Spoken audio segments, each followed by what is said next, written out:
Mutiara Hitam, Jilid 13 bagian 3. Kembali Suma Kiat menyerangnya. Qiang Liong menangkis, kembali hanya mengandalkan ketajaman pendengarannya. Ia sama sekali tidak menduga bahwa lawannya jauh lebih tajam pandangan matanya di dalam gelap daripada dia. Suma Kiat, semenjak kecil hidup di dalam istana bawah tanah, sudah biasa dengan kegelapan.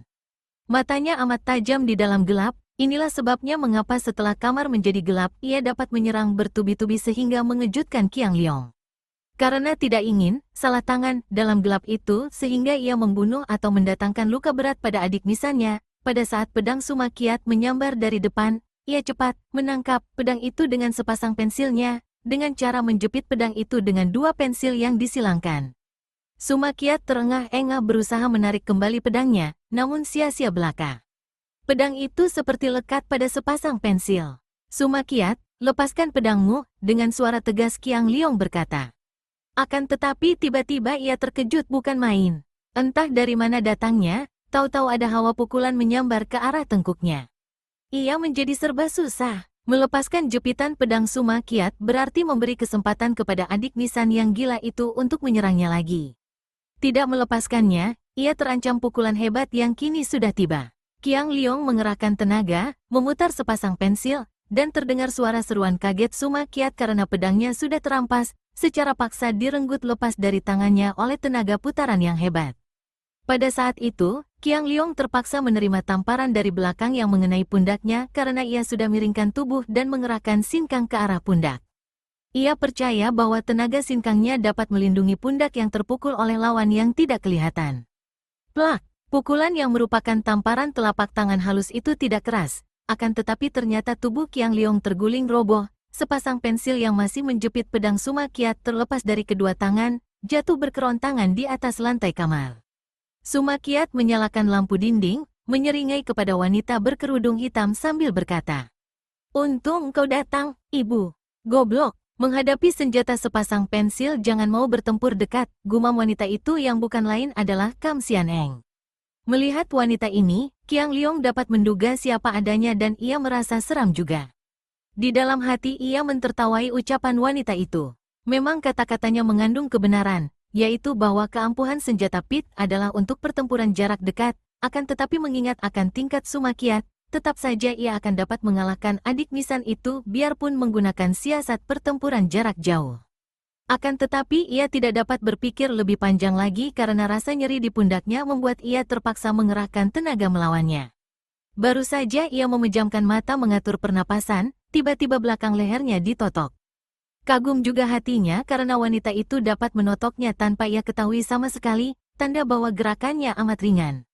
Ia kini tidak dapat bergerak pula, menjadi lemas karena yang tertotok adalah jalan darah yang berpusat di punggung. Maka ia hanya dapat rebah telentang sambil memandang ibu dan putra yang gila itu. "Bagus, ibu, kita bawa Qiang Liong kepada Kausu, tentu dia akan girang sekali." Qiang Liong ini menggagalkan pertemuan dan persekutuan, bahkan membahayakan kedudukan para pembantu di kota raja. Sian Eng mengangguk, sepasang sinar mata yang amat tajam menembus kerudung hitam, membuat Qiang Liong tertegun dan ngeri. Mata itu bukan mata orang biasa. Mata itu kehilangan perasaan, kehilangan ketenangan dan kesadaran. Mata orang yang sudah gila atau mata iblis. "Kau bawa dia dan mari kita pergi," katanya lirih. "Hehehe, nanti dulu, ibu. Masih ada lagi yang harus kubawa bersama kita. Aku tanggung Boule Kausu akan lebih senang hatinya dan yang akan kubawa ini merupakan tanggungan akan bala bantuan Hitan, hehe." "Siapa? Puteri Panglima Besar Hitan. Kau tunggu sebentar, ibu." Suma Kiat menyarungkan pedangnya yang tadi terampas Qiang Liong, mengebut-ngebutkan bajunya dan meloncat keluar dari dalam kamar. Di ruangan tengah Suma Kiat bertemu dengan Suma Cheng yang berjalan tergesa-gesa bersama Puteri Mimi. "Kiat Ji atau anak Kiat, apakah yang terjadi? Aku mendengar suara ribut-ribut. Apakah kau bertengkar lagi? Mana Liong Ji? Hehehe, anakmu sudah mampus." Suma Kiat terkekeh kurang ajar dan matanya melahap Puteri Mimi yang jelita. "Apa? Di mana dia?" Suma Cheng menjerit. Akan tetapi dengan lebih kurang ajar lagi, Suma Kiat mendorong dengan tangan kanannya ke arah dada bibinya sambil membentak. "Pergilah kau." Nyonya Qiang itu cukup mengenal ilmu silat sehingga ia cepat miringkan tubuh mengelak dari dorongan kurang ajar itu. Akan tetapi tidak cukup mengenal kecurangan dan kelihayan keponakannya. Dengan sabetan kaki yang amat cepat, Suma Qiat menyerang. Kedua kaki nyonya itu tersabet, terangkat, dan tubuhnya terbanting ke lantai. Kepalanya membentur lantai dan nyonya ini pingsan. Kau jahat, Mimi membentak marah, sepasang matanya yang indah lebar itu terbelalak. Heh, tidak kepadamu, manis. Suma Qiat terkekeh, tangannya menjangkau hendak menangkap. Akan tetapi Putri Mimi bukan seorang wanita lemah. Cepat ia mengelak dan tangan kirinya yang dikepal keras menghantam dada Suma Qiat, disusul tendangan kaki kanannya. Heh, kau gesit juga, manis. Suma Qiat dengan gerakan seenaknya mengelak dan berusaha menangkap lagi. Namun Mimi dengan nekat melakukan perlawanan, mengirim pukulan-pukulan dan tendangan-tendangan mengarah bagian berbahaya dan lemah dari tubuh lawan. Terdengar suara ribut-ribut, tanda para penghuni rumah sudah terbangun semua oleh suara hiruk-pikuk ini. Suma Qiat cukup cerdik, tidak mau melayani gadis itu lebih lama lagi. Tiba-tiba ia berseru dan tangannya menyelonong, mengirim pukulan yang amat kuat ke arah muka Mimi. Gadis ini terkejut dan cepat berusaha menangkis, akan tetapi ternyata pukulan ini hanya gertakan belaka dan di lain saat tubuh Mimi sudah menjadi lemas karena tertotok oleh tangan kiri Suma Qiat. Mimi mengeluh dan tubuhnya yang akan roboh itu disambar oleh Suma Qiat dan dipanggulnya, dibawa lari ke arah kamar Qiang Liong. Melihat Suma Qiat kembali membawa tubuh seorang gadis hitam yang cantik, Xian Eng tidak berkata apa-apa. Wanita ini lalu menyambar tubuh Qiang Liong, dikempit dengan lengan kirinya, kemudian berkata singkat. Hayo pergi, ikuti aku. Bagaikan bayangan dua setan, ibu dan anak ini menghilang melalui jendela dan terus melompat ke atas genteng, berlari-lari dan lenyap di telan kegelapan malam. Di dalam gedung menjadi gempar. Pangeran Qiang dan para pelayan serta pengawal menjadi kaget dan gelisah melihat Nyonya Qiang pingsan di ruangan tengah. Lebih kaget lagi mereka melihat bahwa Putri Mimi telah lenyap, demikian pula Qiang Liong lenyap dari dalam kamarnya yang kacau balau keadaannya. Setelah Nyonya Qiang siuman, barulah Pangeran Qiang mendengar akan perbuatan Suma Qiat. Ia menghela napas panjang dan mengomel. Tidak disangkanya dia menurun ayahnya. Tentu saja Pangeran Qiang ini kenal akan Suma Boan yang memang amat jahat. Mendengar ucapan suaminya, Nyonya Qian atau Suma Cheng bangkit dan berkata ketus. Perlu apa memburuk-burukkan nama kakakku yang sudah mati? Lebih baik kau cepat-cepat berusaha mengerahkan pengawal untuk mencari Liong Ji dan Putri Mimi. Pangeran Qiang menggerakkan pundak, akan tetapi ia keluar dari kamar istrinya untuk mengerahkan pasukan pengawal. Lenyapnya Qiang Liong tidaklah amat menggelisahkan hatinya. Pertama karena ia tahu akan kelihayan Qiang Liong sehingga lenyapnya tidak perlu dikhawatirkan. Kedua karena ia memang kurang peduli akan pemuda itu yang menurut hukum adalah putra sulungnya akan tetapi yang ia ketahui dengan yakin di dalam hati bukanlah keturunannya. Ia maklum akan permainan asmara antara istrinya dan Suling Emas, maka melihat sikap dan wajah Qiang Liong, melihat pula betapa Suling Emas amat mencinta pemuda itu, ia merasa yakin bahwa pemuda itu adalah keturunan Suling Emas.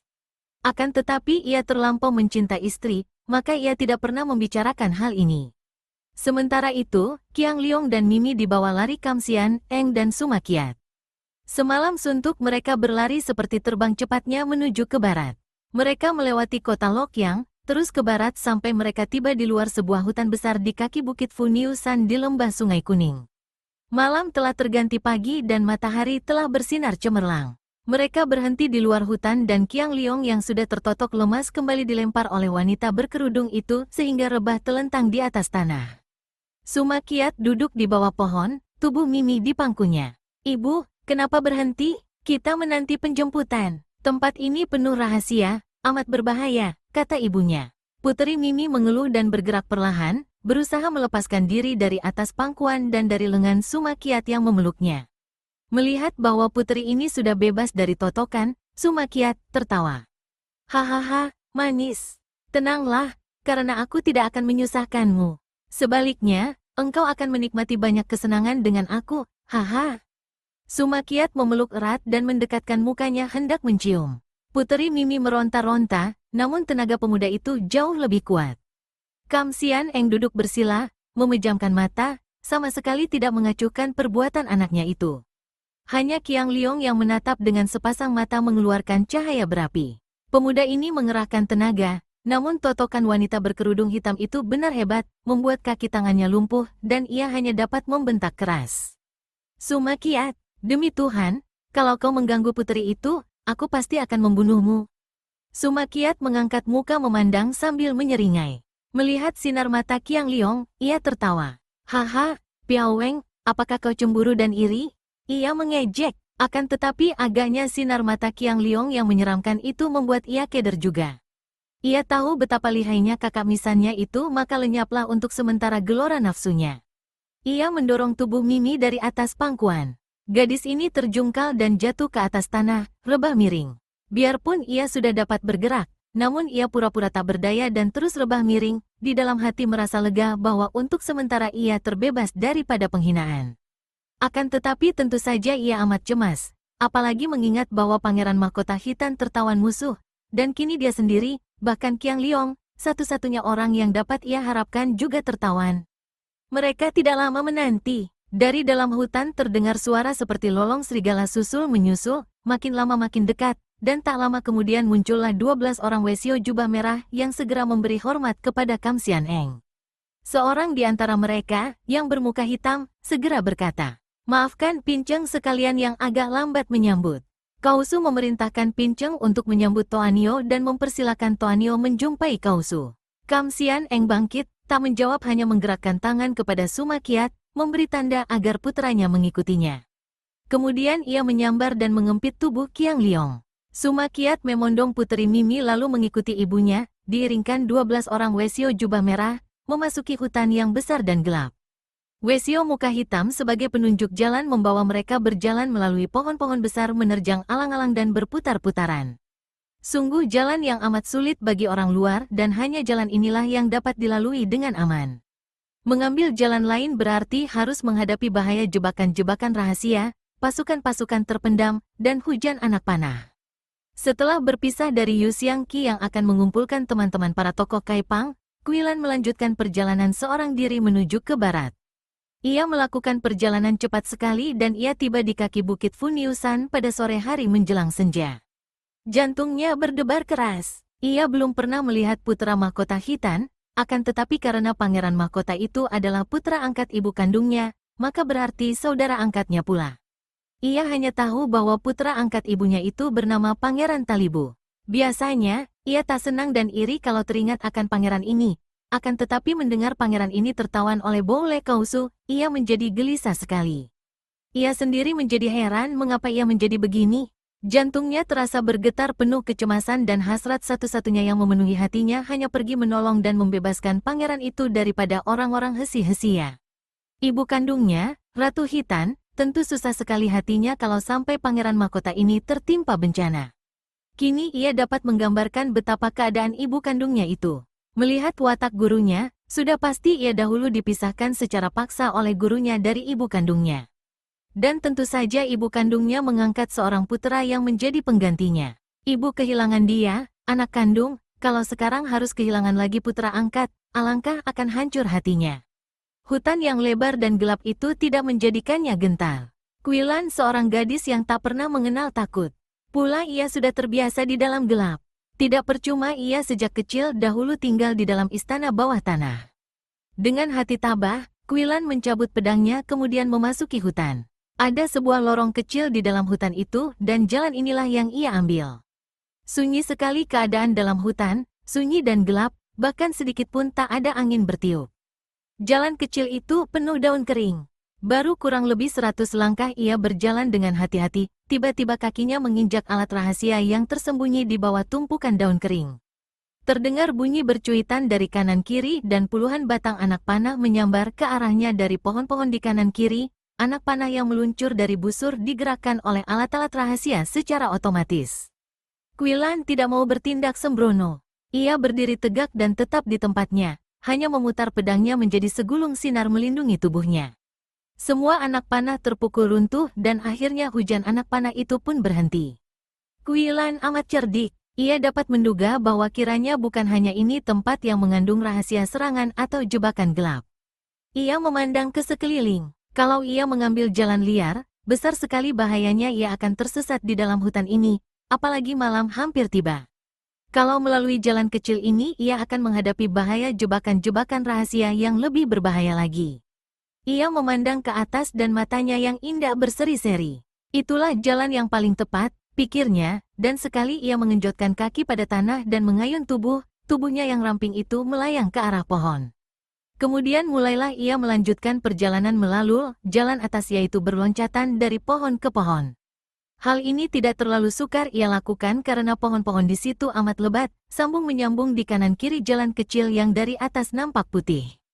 Dengan enaknya Kui Lan terus berloncatan sehingga dalam waktu singkat ia sudah masuk ke dalam hutan, melampaui lebih 100 batang pohon besar. Tiba-tiba ketika ia meloncat ke sebuah pohon besar, ada bayangan hitam lebar seperti layar menyambar ke arahnya. Cepat ia menggerakkan pedangnya ke depan, diputar sambil mengerahkan tenaga. Kring-kring, bret. Ketika ia memandang, kiranya yang menyambarnya adalah sehelai jala yang dalamnya dilengkapi dengan kaitan-kaitan baja. Ia bergidik dan marah sekali, apalagi ketika melihat 5 ekor monyet sebesar manusia berlompatan dan menyerangnya dari 5 penjuru. Gerakan binatang-binatang ini tentu saja amat tangkas. Sambil cecowetan mereka menyerbu, menggerakkan kedua lengan yang panjang berbulu. Kui Lan boleh jadi pandai ilmu silat dan andai kata ia dikeroyok di atas tanah, jangankan hanya oleh 5 ekor monyet, biar oleh 50 ekor monyet, sekalipun ia tidak akan gentar. Kini ia berada di atas dahan-dahan pohon yang tentu saja merupakan daerah monyet. Binatang-binatang itu tentu saja dapat bergerak lebih leluasa dan gesit. Betapapun juga, Kui Lan tidak kehilangan akal.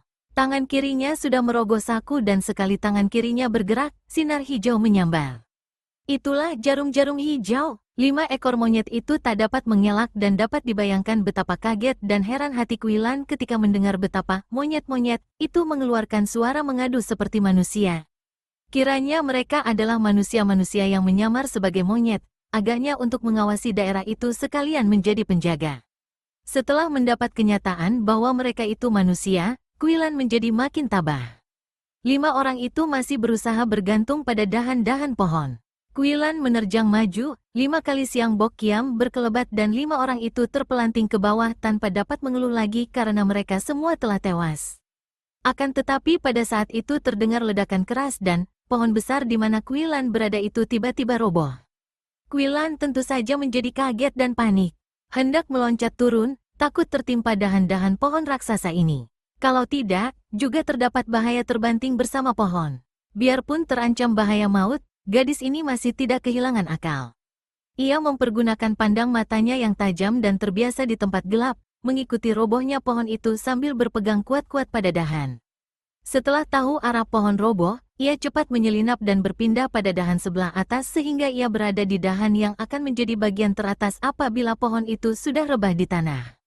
Kemudian, sambil mengerahkan seluruh ginkangnya, sebelum pohon itu menimpa tanah, ia sudah mengenjot tubuhnya ke depan, melampaui pohon itu dan melayang turun ke atas tanah sambil menyambar ujung dahan terpanjang.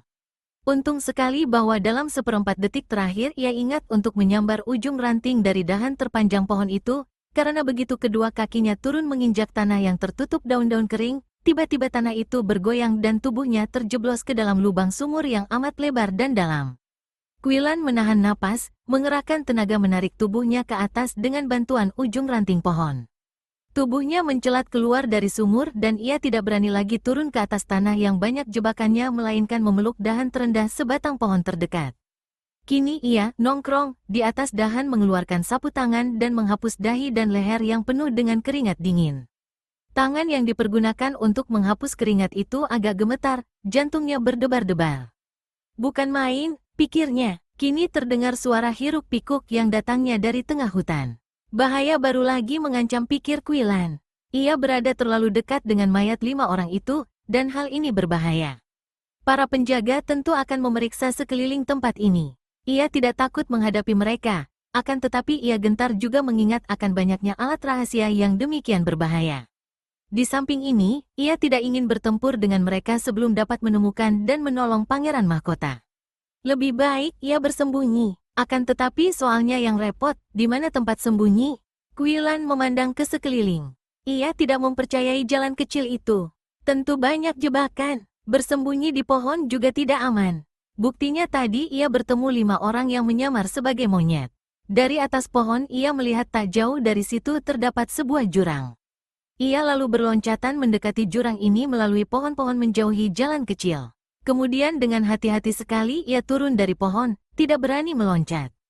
Ia masih berpegang kepada batang pohon ketika kakinya turun ke tanah. Kemudian ia melangkah maju perlahan-lahan menggunakan sebatang ranting sebagai tongkat. Ia menekan tanah di depan tongkat lebih dulu sebelum kakinya menginjak. Akan tetapi ternyata bagian yang liar ini tidak ada jebakannya. Suara manusia terdengar makin mendekat dan akhirnya tampaklah obor yang cukup banyak. Malam telah tiba. Kuilan menelungkup di pinggir jurang. Jurang yang kecil, lebih mirip sebuah sumur besar yang dindingnya batu karang. Perlahan-lahan ia merayap turun, berpegang kepada akar-akar pohon dan batu-batu menonjol. Akhirnya ia berhenti dan bersembunyi di bawah sebuah batu yang menonjol, terlindung dari atas oleh batu itu.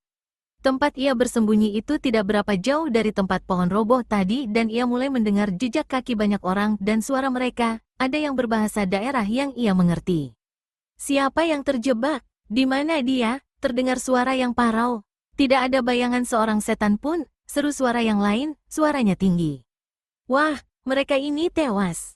Bawa obor, biarkan Pinceng memeriksanya. Kuilan tersenyum, girang hatinya bahwa ia memasuki tempat yang benar. Itulah suara orang hesi-hesia dan yang terakhir tentulah seorang Wesio jubah merah, anak buah Bou Le Kausu. Tak salah lagi, di sini markas baru Bou Le Kausu, dan menurut suhengnya, disinilah pangeran mahkota tertawan. Ia memutar otaknya, agaknya penjagaan di daerah ini pasti amat kuat, jauh lebih kuat daripada markas Bou Le Kausu di Bukit Kaolikungsan di Lembah Nukiang dahulu, karena selain markas ini dekat kota raja kerajaan Sung, juga pengalaman di Kaolikungsan yang dibasmi orang-orang Bengkau tentu membuat Bou Le Kausu kini berhati-hati. Apa akal untuk dapat menemukan pangeran mahkota yang ditawan? Suara orang-orang di sebelah atas makin ribut. Benar saja, mereka kini mencari-carinya. Mereka sudah tahu bahwa 5 orang anak buah yang menyamar sebagai monyet itu tewas oleh tangan manusia, terluka jarum dan tewas oleh bacokan pedang. Makin jelas suara mereka ketika mendekat dan tak lama kemudian Kuilan mendengar menyambarnya puluhan senjata rahasia dan anak panah ke dalam jurang atas sumur di mana ia bersembunyi. Kalau ia bersembunyi di dasar jurang itu, tentu tubuhnya dihujani senjata rahasia. Akan tetapi di bawah batu besar yang menonjol ini, ia terlindung dan aman. Kalau dia bersembunyi di bawah, tentu mampus, terdengar seorang berkata. Kemudian suara mereka makin menjauh. Kuilan maklum bahwa bahaya telah lewat, maka ia cepat merayap naik. Dari tepi jurang ia mengintai. 5 buah mayat itu telah mereka angkut dan masih ada beberapa orang berkeliaran mencari-cari di sekitar tempat itu dengan obor di tangan. Kuilan menyelinap dan berindap-indap membayangi seorang tinggi besar, bangsa hesi-hesia yang mencari sendirian ke jurusan barat. Orang hesi-hesia ini memandang ke kanan kiri, sebuah obor di tangan kiri dan sebuah golok di tangan kanan. Ia membabati alang-alang dengan goloknya, mencari-cari. Tiba-tiba 2 batang jari yang kecil namun kuatnya laksana baja menotok lehernya, dan seketika orang hesi-hesia itu lumpuh dan pingsan. Bagaikan iblis sendiri bayangan Kuilan berkelebat dekat, menerima obor dan golok yang terlepas dari tangan orang hesi-hesia itu, membuang golok dan menangkap lengan korbannya, lalu memadamkan obor, mengempit tubuh yang lemas itu dan membawanya naik ke atas pohon. Ia merasa yakin bahwa kini pohon merupakan tempat sembunyi yang aman setelah orang-orang itu tadi mencari dengan teliti. Makin dekat tempat pohon tumbang makin baik karena kini mereka berpencar mencari ke tempat yang agak jauh. Jawab saja dengan anggukan, bisik Kuilan dekat orang hesi-hesia yang ditawannya setelah ia menotok urat gagu orang itu. Kau tahu di mana pangeran mahkota hitam ditawan? Orang itu menggeleng kepalanya. Jangan kau bohong, kalau kau mau mengantarku ke tempat tawanan itu, kau takkan kubunuh. Kembali orang itu menggeleng kepala, kini dengan keras. Ketika Kuilan memandang di bawah sinar bulan yang bersinar melalui celah-celah daun pohon, ia melihat betapa orang itu memandang kepadanya dengan mata melotot penuh kebencian. Sebuah muka yang membayangkan keras hati dan keras kepala, sedikitpun tidak takut atau tunduk. Ia menjadi gemas dan sadar akan kekeliruannya. Mengapa ia menawan seorang hesi-hesia? Tentu saja orang hesi-hesia akan membela pemimpinnya dengan taruhan nyawa, menganggap diri sendiri seorang patriot, seorang pahlawan. Tadi ia melihat banyak orang sebangsanya, bukan orang hesi-hesia. Kalau orang Han sudah membantu hesi-hesia menentang kerajaan sendiri, dia adalah seorang pengkhianat. Dan biasanya, seorang pengkhianat adalah seorang pengecut, hanya berjuang untuk uang dan kedudukan. Orang yang berjuang untuk cita-cita bangsa, bangsa apapun juga, adalah seorang patriot yang tentu tidak takut mati. Sebaliknya seorang yang berjuang untuk harta dan kedudukan sehingga rela menjadi pengkhianat bangsa, tentu seorang pengecut besar. Orang seperti itu tentu takut mati. Sadar akan kekeliruannya ini, Quillan lalu menotok tubuh tawanannya sehingga menjadi lumpuh, dan ia menjepitkan tubuh itu di antara dua dahan bercabang, kemudian dengan gerakan tangan ia merayap turun dari pohon. Ia berlaku hati-hati, tidak berani sembarangan meloncat.